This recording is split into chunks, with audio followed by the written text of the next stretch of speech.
Alright, yeah, welcome back to some more Magic Arena and back to some more Historic Brawl. Today we got a doozy for you today with a brand new commander, one we've never played before, and is actually kind of cool. It's a reanimation deck with old Stickfingers, a X and green and black commander.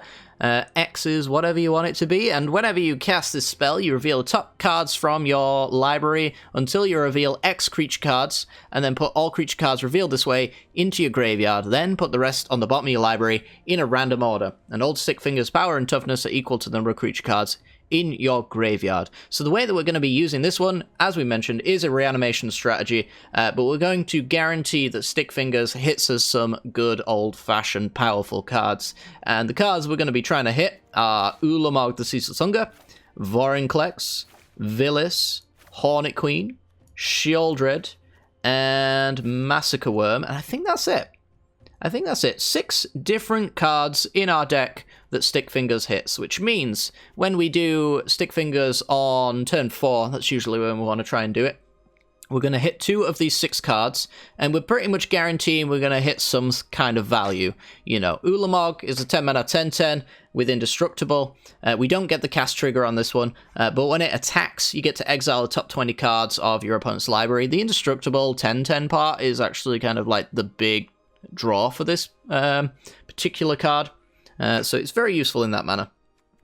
We've got Vorinclex, the Vorinclex, Voice of Hunger, an 8 mana 7/6 with Trample. Whenever you tap a land for mana, add 1 mana of any type that land produced, and then whenever your opponent taps a land for mana, that land doesn't untap during its controller's next untap step. This has actually been quite impressive for me as a card in this particular list, because obviously it is a must-answer threat. It's going to double all of our mana as well, which helps us hardcast all of our creatures that we have in our hand, which, you know, is up to 6.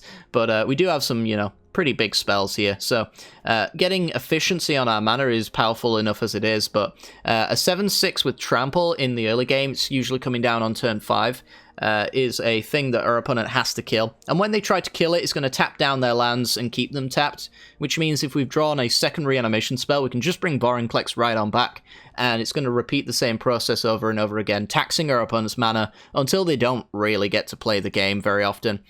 We get to basically take extra turns with Vorinclex is how it's mostly worded.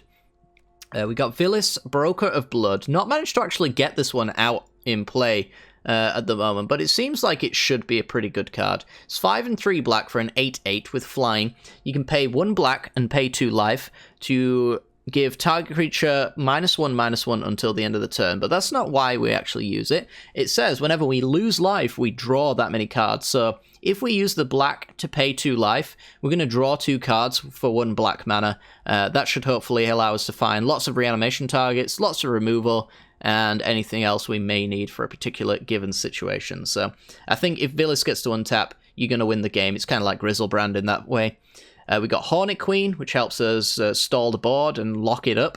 It's a 7 mana 2/2 with flying and death touch that enters and makes 4 1/1 green insect creature tokens with flying and death touch. So anything our opponent attacks him with, if it doesn't have Indestructible, he's going to die if they attack us. And we've got 5 death touches to keep our opponent from attacking through, which, again, should gum up the board to the point where we're in no trouble at all. Sheoldred, Whispering one of my personal favourite pet cards. 7 mana 6/6 with Swamp Walk, so it can't be blocked as long as your opponent controls a swamp. In the beginning of your upkeep, you return a creature card from your graveyard to the battlefield, so it's a reanimation spell in its own right. If we did do the X2 Stickfingers, most of the time we're going to want to try and go for Sheoldred, unless we need the immediate value off of the other card that we reanimated. So that's one thing. And on our opponent's upkeep, they sacrifice a creature, so it's removal as well. And it's just going to help us really get ahead on board, really. Killing our opponent's important creatures. So it's kind of like a reanimation into a removal spell. If your opponent has one very powerful creature, you can get rid of an Ulamog with it, for example. But that probably won't come up very often, but you get the idea. We got Massacre Worm. This gives -2/-2, and whenever a creature an opponent controls dies, that player loses 2 life. So this could be a nice board sweeper and a win condition all in one go. And it's just a 6/5 threat as well, which is really useful. So those are the only reanimation targets for old Stickfingers. Once he's actually down and he's done his thing, he's just really just a chump blocker at that point. He's got nothing good going about him. The only thing you really want old Stickfingers in play for is to protect yourself for one, and also for Blood for Bones, which is one of the reanimation targets. As we mentioned, this is reanimation deck, so we're running, I think, every single reanimation card that's actually got some value. So I'm not going to go into them, but that's Blood for Bones, Bond of Revival, Cauldron's Gift, thank you, Return Upon the Tide, Rise Again, Rise from the Grave, Eldest Reborn on its Chapter 3, Unbreakable Bond, Yawgmoth's Vile Offering. I guess this is another reason why Stickfingers is good. On 5, you can kill a creature and reanimate a creature or planeswalker. Pretty cool. Diagraph Rebirth, which has flashback, so you can use it again, and it costs less for each creature that died, which is cute. Liliana's Death's Majesty. We've got Haunting Voyage. We've got Back for More. And I think that is it for reanimation. So this entire package, we want at least one of these in our opening hand in order to have a good hand, essentially. And I think this amount of number should pretty much, hopefully, make that a reality. We also, in our opening hand, want as many kind of turn 2 ramp spells so we can get to turn 4 Stickfingers as quickly as possible. Or turn 3 X2 Stickfingers. So a turn 4 reanimation spell is kind of on the table for us. So we've got Into the North, Explore, Wolfwiller Haven, Arcane Signet, Cold Steel Heart, Guardian Idol, Mind Stone, and we've even got like Cultivates and things like that in here.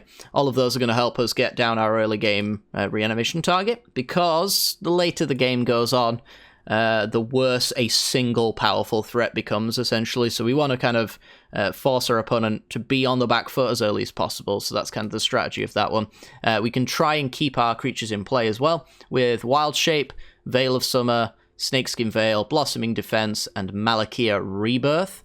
All of these will protect our creature once it's in play. So hopefully we have one of those when we've reanimated. Oh, we also have Mirror Shield as well, which we can equip to give Hexproof to our creature.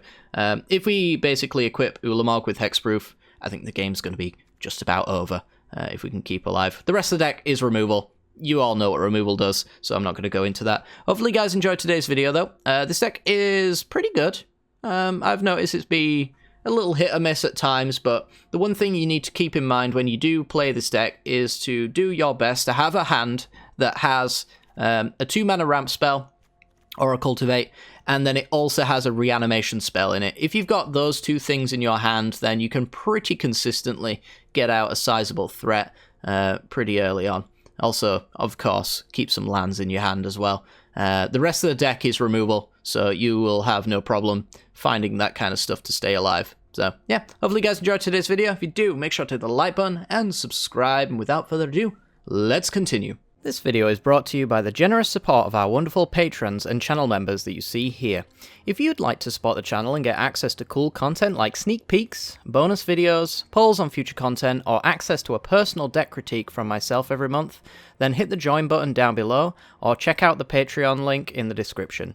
With all that said, let's get into the gameplay.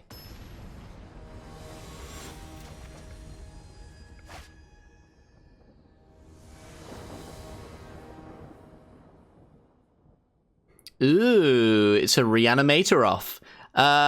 Well, I would say this hand's probably not keepable. It has no green mana, and our removal spell in the early game is useless against our opponent's commanders, so throw that one back. And this one looks much better. We actually have a curve to victory, or at least I hope we do. So, port for our opponent, we're going to go Chasm. So they're playing Ludovic Necrogenius, Demir 2/3 when it enters the battlefield or attacks mill a card, and then you can pay X, double blue, double black, to exile X creature cards from your graveyard. You cannot do this for 0, and then you transform into Oleg. Olag. 4/4, this creature transforms into Olag. It becomes a copy of a creature card exiled with Ludovic, and it has counters on it and stuff. Alright, I'm just going to go land explore here. Not bad, not bad, not bad. Play Swamp. Could play Abundant Harvest there. I don't really care. We'll play it later when I actually need it.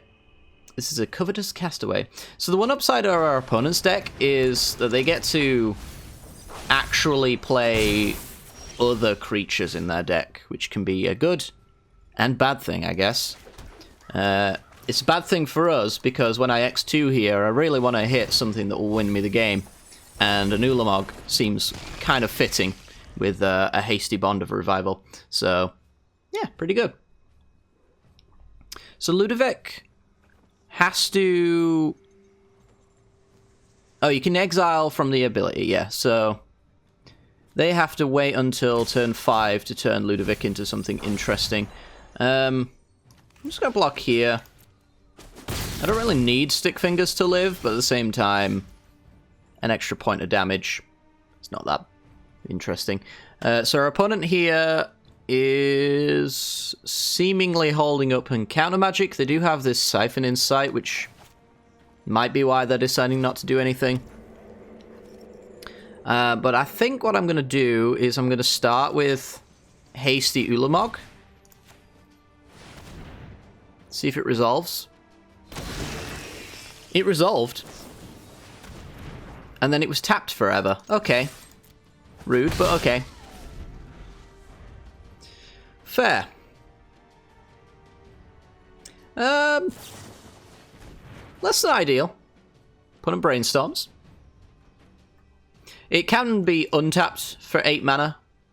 But for a single attack, I don't know if I'm all that interested in that. I'm trying to think if I've got a way of giving it Vigilance, but I don't think that is a thing that I have available to me. I can always find, like, a Phyrexian Tower, sack it, reanimate it, and then that's my way of giving it pseudo-vigilance for as many times as I have a reanimation spell.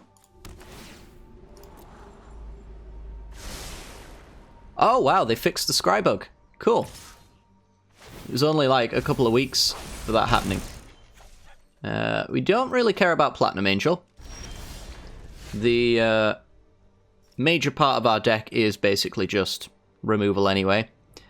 So here I'm just going to go Liliana, so I get to keep a Planeswalker in play, while also getting a Hornet Queen, turning Stickfingers into a 0/0 so I can use that next turn to put some more creatures in my graveyard. It's crazy how killing your own Stickfingers is such a power move, but here we are. Ooh, look at this Golgari Hornet Queen. It looks so good. They take control of my Hornet Queen. It's really not that important to me. Yeah, Liliana can take a punch. So, I have lots of evens. What about odds on their end? Nope, not really a thing. Okay. Let's mill with Liliana. Maybe we hit one of our creatures. We got Grunk in the yard. That's not ideal. What about an X2 Stickfingers then? Yeah, why not? You gotta be a little careful about graveyard hate from your opponent. You really don't want to get like Bajuka bogged or anything like that. So it's always important to kind of keep at least 1 or 2 creatures in your deck so that if your opponent does wipe your graveyard out, you can then Stickfingers and fill it back up again. I think we got 6 creatures in our deck, so I've done 4 out of the 6 at this point. It's 6 or 7. I can't quite remember exactly how much. Alright, well this attack is mostly pointless. I'm not going to really kill the Castaway because I don't need to.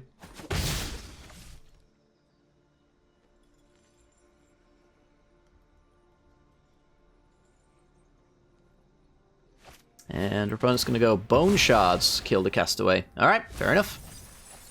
Mills, no creatures. Lots of reanimation, though, goes into the graveyard, so that's good for us. Grim Tutor. Yeah, so this is where our opponent goes, ha ha ha, I have graveyard hate.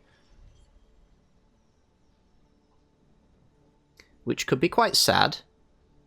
But I do get to return upon the tide, get one creature out of my yard. They could also just go for a big old board wipe. So I want to kind of play as though that would be the case. Everything dies to a Ritual Assert, Yahenni's Expertise, Crux of Fates.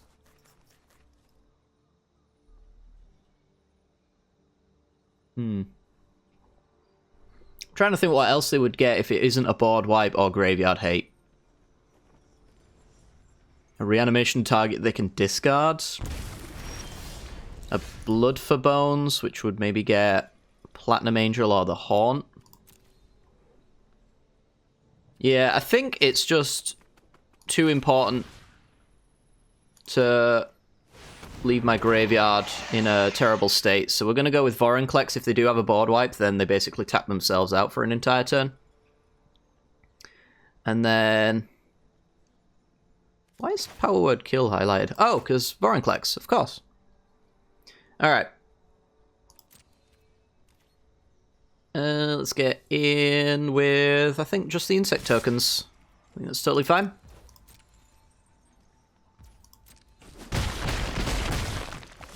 And I'll play the Tranquil Thicket. Because if Vorinclex dies... oh, got him. Dark Ritual, sure. 3 mana. They can't just be making Ludovic into a Platinum Angel, surely. I don't have an answer to it directly right now, but I don't really need one either.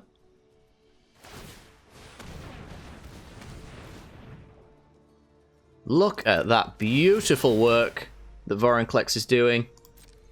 Isn't it wonderful? Olag is now a zombie angel. That was their best move, and they've basically shut themselves down trying to do it. Well, if that's what they were doing, I'm going to kill my own Hornet Queen, so I've got it in my graveyard for later.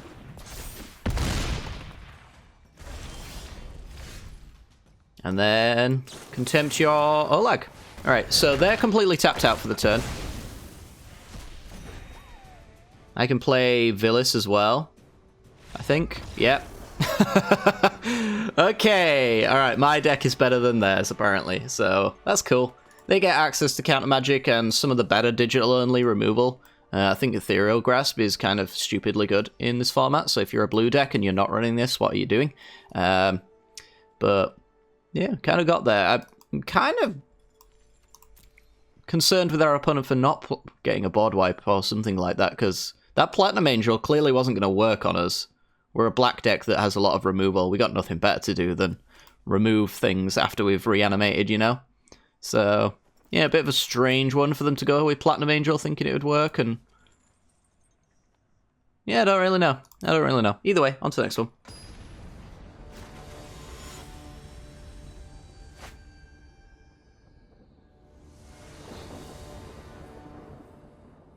Alrighty, we're in, and... this sounds okay.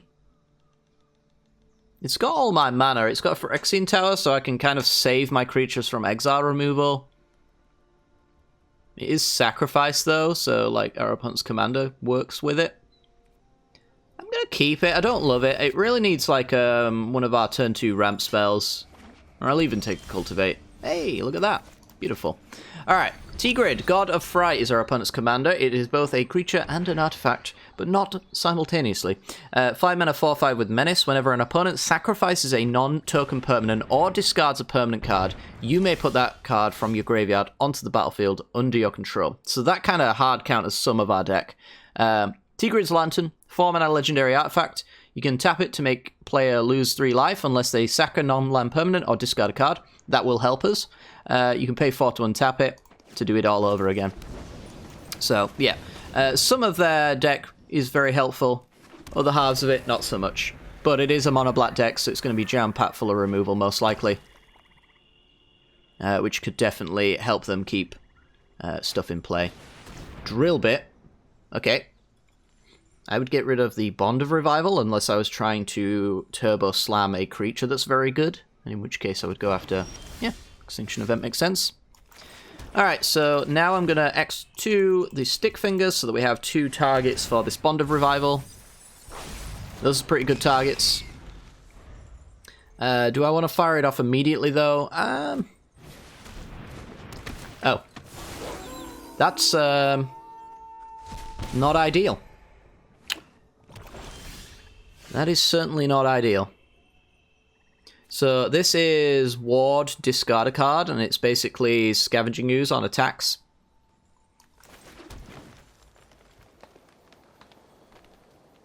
Yeah, I think I have to kill the Trespasser here, because if I just revival an attack, sure, I get in for 8 points, but then it dies, and then they exile it with the Trespasser, which is very annoying.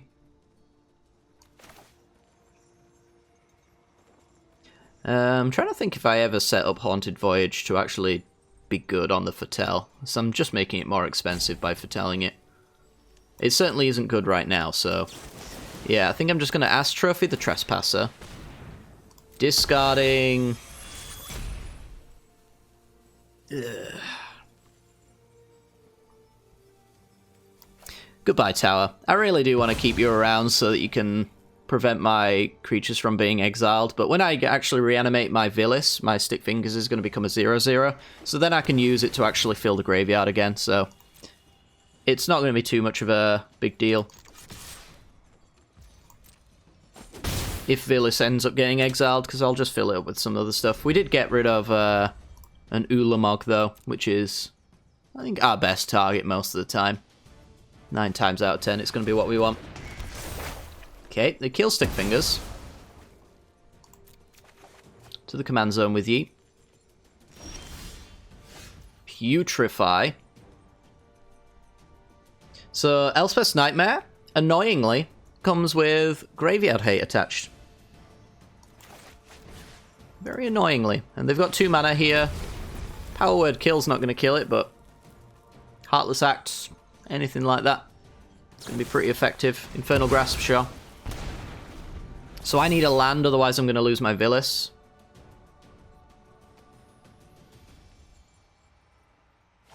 Goodbye, Grunk. I technically already have lost my Villis because of Hive of the Eye Tyrant. If they see the line, if they care about the line.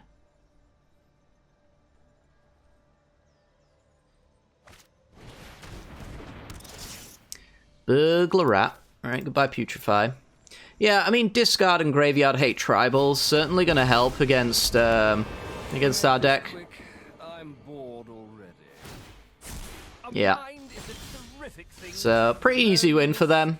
I drew another 6-drop. I think I'm just going to scoop it up. I don't think it's worth playing out from this point. So, yeah, on to the next one.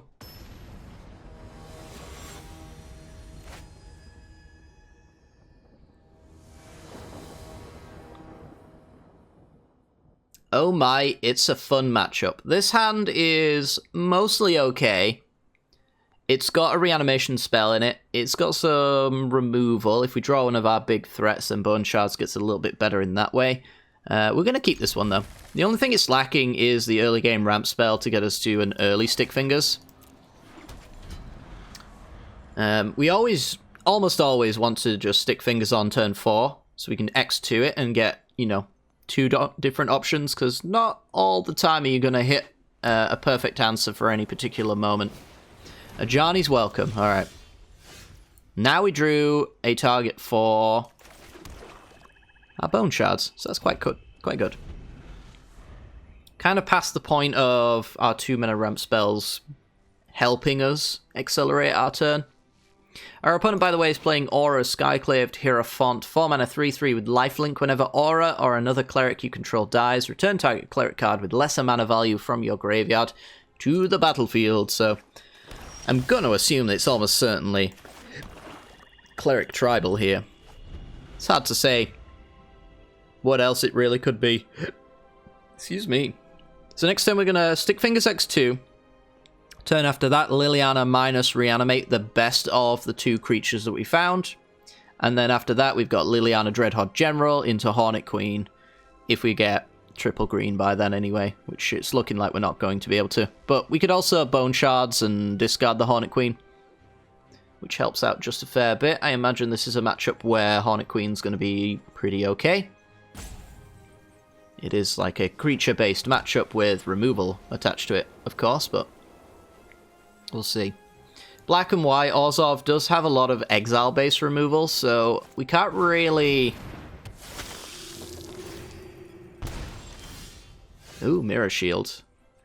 I was going to say, we can't really rely on our creatures sticking around for long. How much do I love just Hornet Queen as my reanimation next turn? Because I can discard it with Bone Shards and then play Mirror Shield. And then next turn reanimate it. Actually, I kind of like that. Let's get rid of this Blight Priest. Discard Hornet Queen. This just feels a little bit more efficient. And I don't really need to play Stickfingers if I've already got a good target in my graveyard. And while the Hornet Queen itself doesn't really care about the Mirror Shield, the future reanimation targets should probably care a little bit. Veil of Summer, that's pretty good as well. And the future targets, when I reanimate them using my 4 or 5 reanimation cost spells, will probably be able to be equipped by the Mirror Shield. Should be very good. Alright, so this is a board state to be proud of. We can protect our Liliana and get that ticking. Could probably Stickfingers.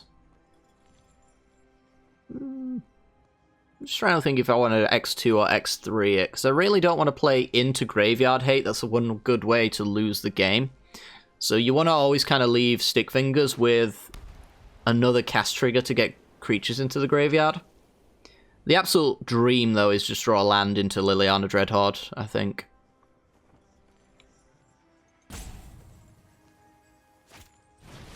There's an Aura. This is a 3-drop, so Aura can reanimate the Blight Priest when it dies. If it was going to die, which it is not. Did get the land for the Dreadhorde General. Let's just start pumping out zombies now. I prefer friends in low places. And yeah, we only have one green source, so it makes the Veil of Summer thing a little bit awkward.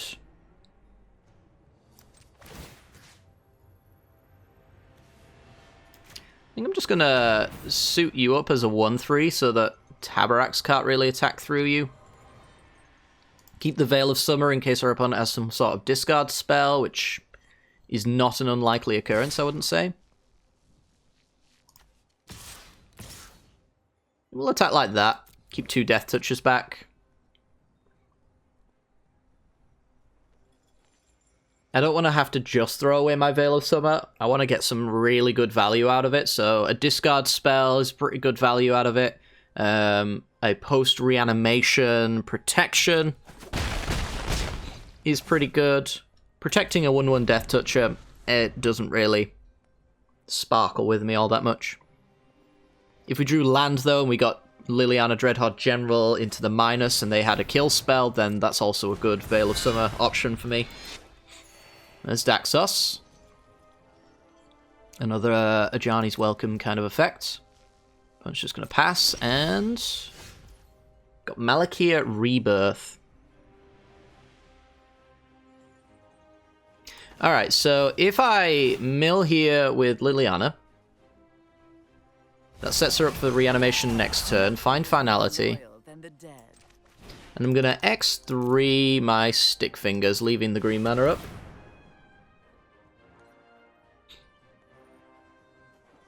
I'm assuming if they did have any discard, it would just be, oh baby, that's a good couple of options there. Yeah, this Veil of Summer is just going to try and guarantee that Death's Majesty gets that minus. And then we've even got Malakir Rebirth, which keeps our creatures from dying. It's not going to matter on Ulamog necessarily, but they still don't have a good 1-drop for Tabarax, so I get to swing. I still get to swing like this, really. I'm playing it safe because I know that I'm in such a good spot that it's hard to lose.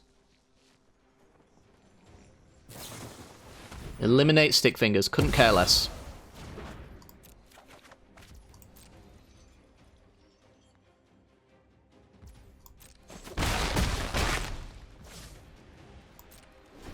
But yeah, this is one of those situations where if they want to remove a creature to push through to stop Liliana's Death Majesty, that's when I'll go for this Veil of Summer.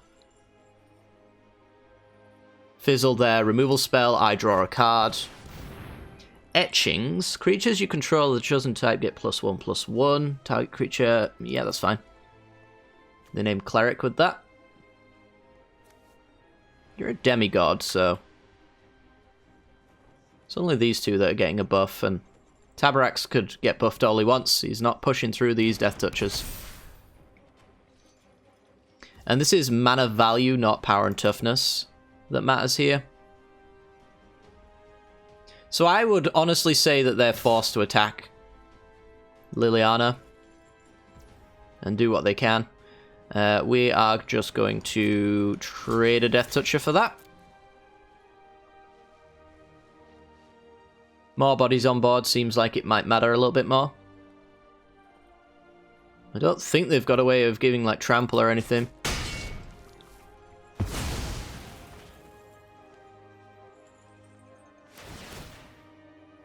Alright, so they get back the Marauding Blight Priest, which admittedly could be quite good. It's a lot of drain here. And it might be part of a larger combo with Veto. Whenever you gain life, I can't remember which one's... which way Veto lines up. That is a back for more. When you do it, it fights up to one target creature you don't control. It would be really nice to have Veil of Summer available after the back for more. I'm going to throw away some zombie tokens because this gets cost... No, it's not the right one. I'm thinking of a different one. I'm thinking of the one that gets cheaper when when creatures die. It's about 6 mana as well. I can't even remember the name of it, to be honest.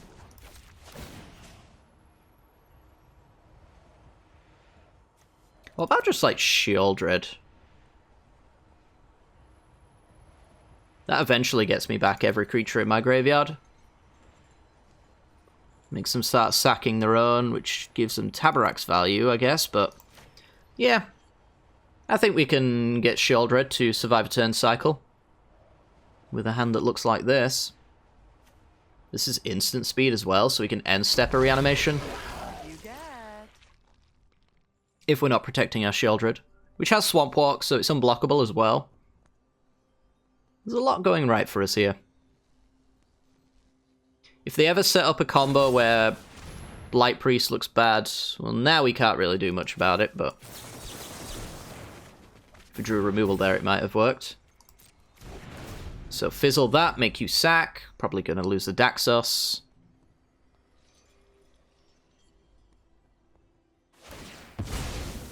Lose a Tabarax, interesting. Okay. So our bat for more shields are down. If they're going to win the game, it has to probably be now.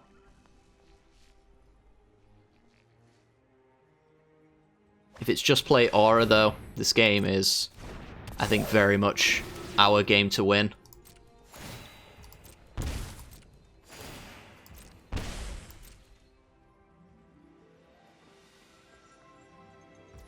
Okay.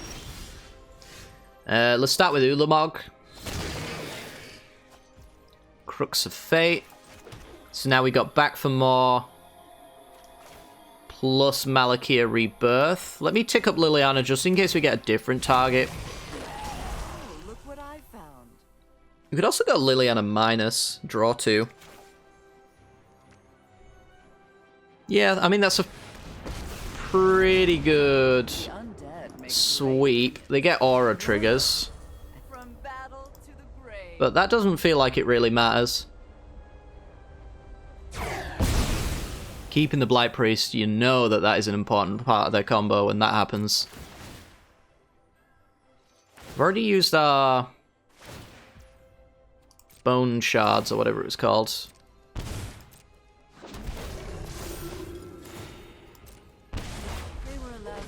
Cauldron's Gift, and this one. Mill 4 if at least 3 black mana was spent. And it comes with a counter on it. Okay. Unblockable. Death touchy, death touchy, death touchy. Swing.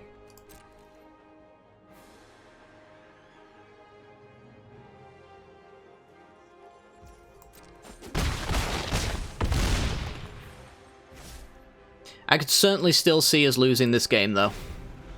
You lose Tabaraks, I'm assuming? They've kept Blight Priests seemingly on purpose for a long time. Why stop now?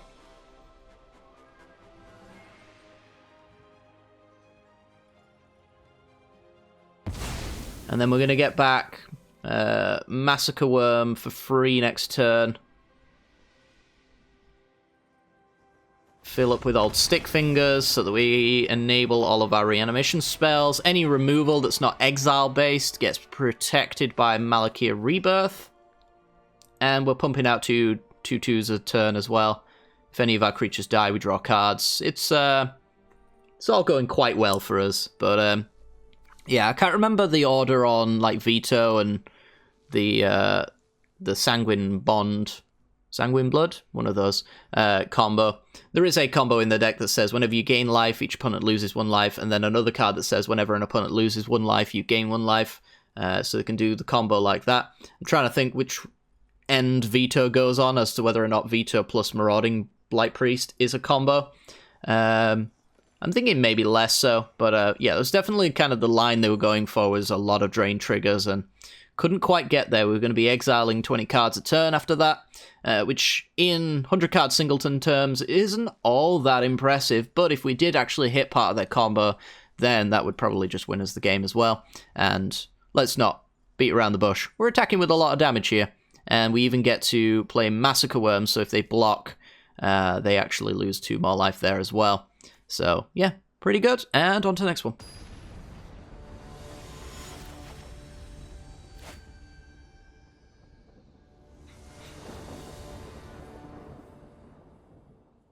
Alright, we go first. We've got no reanimation, but a turn 2 ramp spell and good mana. I did just lose a game, which you won't see, because I never drew black mana for 7 turns.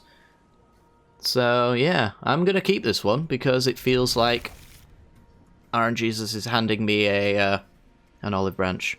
So, Woodland Chasm into Garenbrig Guardian Idol is going to be our leading turn. We're up against Kalia Zenith Seeker. 3 mana Mardu 3/3 with Flying and Vigilance. When it enters the battlefield, you look at the top 6 cards of your library and reveal an angel, a demon, or a dragon and put them into your hand. So it's kind of like a triple tribal commander. It's a cool concept. Only puts them into your hand though, so you still have to cast them. Kalia tends to be very slow for that reason, which is honestly playing right into our game plan. So we love that. I'm going to X2 Stickfingers.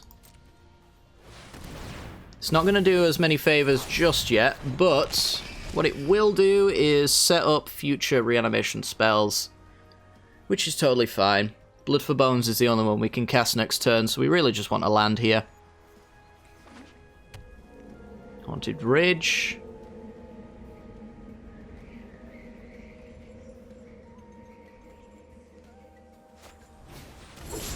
And sacks my Guardian Idol. Yep, that's honestly the best game plan. Well, screw you. I'm going to hit your Arcane Signet. Doomblade's going to be not so great. Why did my Putrefy make no sound? Why did they get a whoosh and I get a... I'm feeling like this isn't fair. Skyclave Relic. Alright, well we got our land so we can catch up a little bit. Just gonna pass. There's Terror of the Peaks, which I will Doomblade. I think I'll take any opportunity to Doomblade something, honestly. Boolamog. Yeah, opponent's exactly where they want to be. I'm exactly where I don't want to be, which is mana screwed and no reanimation. Glory banger. See if they exert. I probably wouldn't. There's not a real good reason to do this. Veil of Summer. That would be good, wouldn't it? Alright, well, if they play a black spell, I'm just going to Veil of Summer, because I really need a good card.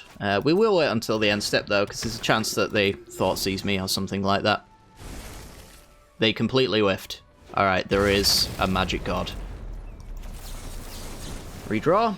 There's our land. Good. And a tap land. Okay. Well, let's play the Baron more.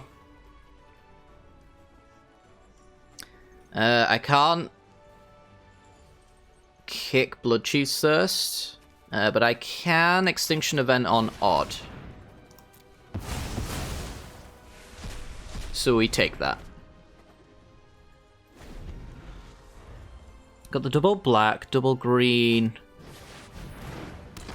So I do have a Casualties of War here. It's not a great one, it's just kill a land, kill a creature. Relic's indestructible, so... it's not that great. They do get a Burning Rune Demon. I'm trying to think what I want to do here. I don't want to fill my graveyard up anymore, because that's going to encourage the Burning Rune Demon to get some stuff. Alright, well I can target the artifact even though it won't do anything. It's just to send a message. We'll get rid of the Triome. Maybe it's bugged. That's my competitive advantage. Yeah, I mean, I'm trying to keep our opponent away from the big spells, so I think making sure that they have to have a land here in order to play that 6-drop is just going to be what we need to do.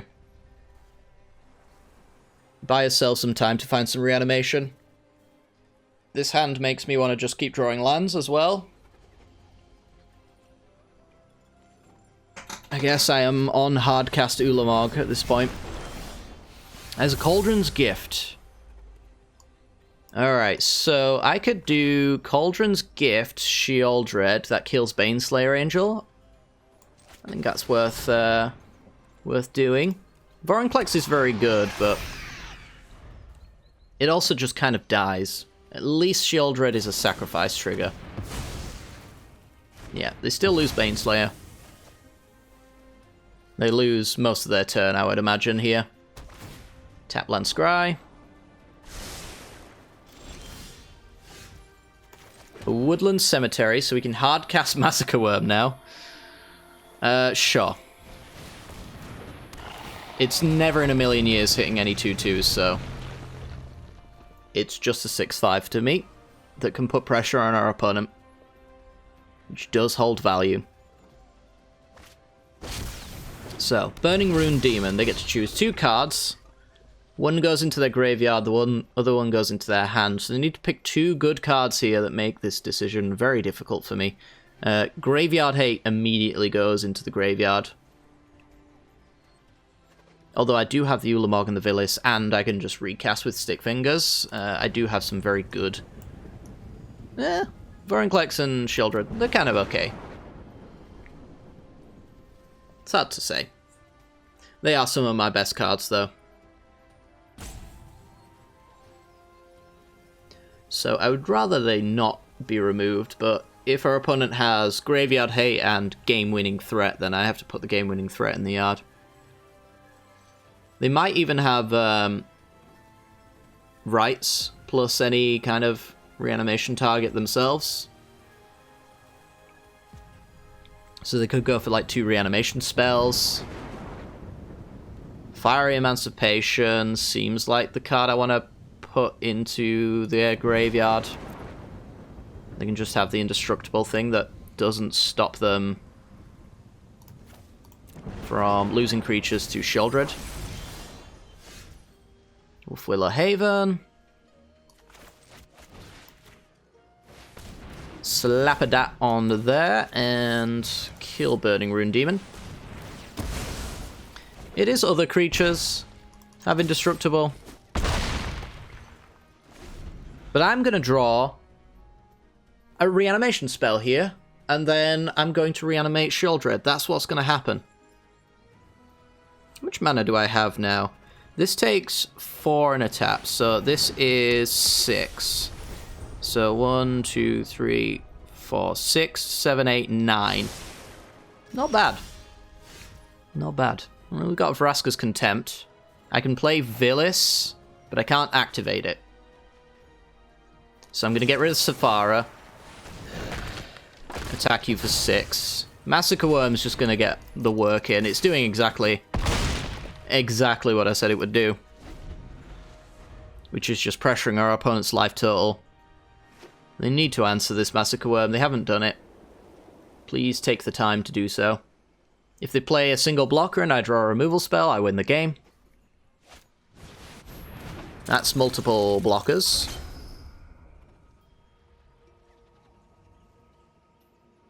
Imagine that's where they want to go. Oh. They played it and lost. Interesting. Yeah, I mean, if they block with a servo token, then they lose 2 by doing that. So they have to triple block in order to kill Massacre Worm, right? So, yeah, I mean, the triple block just about kills them, short of the Angel getting the lifelink there. This only becomes a 4/3, so it doesn't block the Massacre Worm on its own there. Yeah, I'd say we're in a pretty good spot. This is essentially the weakness of Kalia, is slow and dirtly. And yeah, I don't know if Historic Brawl's really a slow and dirtly format at the moment. It's almost there, but not quite. Either way, though, that's going to do it for today's video. Hopefully you've enjoyed, and if you have, make sure to hit that like button and that